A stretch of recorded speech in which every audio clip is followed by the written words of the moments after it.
अंधेरी रात गुजर चुकी थी और रविवार की पहली सुबह धीरे धीरे उतर रही थी। यरूशलेम अभी सो रहा था, लेकिन इतिहास जाग चुका था। मरियम मगदलिनी और दूसरी स्त्रियां सुगंधित तेल लेकर कब्र की ओर चलीं। उनके मन में एक ही सवाल था, इतना बड़ा पत्थर कौन हटाएगा?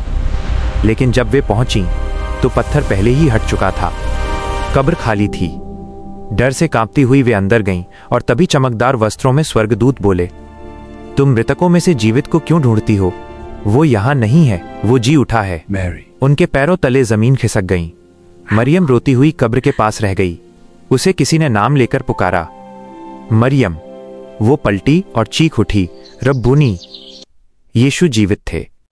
उसी दिन इम्माउस के रास्ते पर 2 शिष्य निराश चल रहे थे। यीशु उनके साथ चले, वचन समझाया और जब रोटी तोड़ी तो उनकी आंखें खुल गईं। शाम को बंद कमरे में शिष्य बैठे थे। डर से दरवाजे बंद थे। अचानक यीशु उनके बीच खड़े थे। शांति तुम पर हो।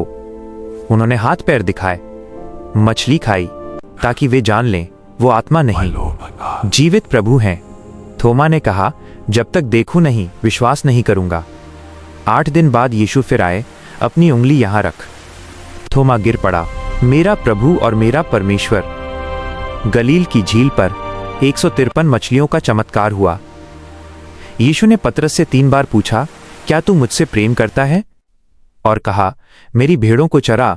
एक बार में 500 से अधिक लोगों को दर्शन दिया। 40 दिनों तक यीशु आते जाते रहे, परमेश्वर के राज्य की बातें सिखाते रहे।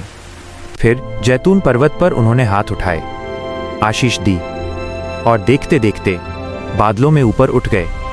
स्वर्गदूत बोले, जिस प्रकार तुमने उसे जाते देखा है वैसे ही वो फिर आएगा। और यही है हमारी आशा। यीशु जी उठे हैं, यीशु जीवित हैं और यीशु फिर आएंगे। अगर तुम इस सत्य पर विश्वास करते हो तो कमेंट में लिखो, यीशु जीवित हैं।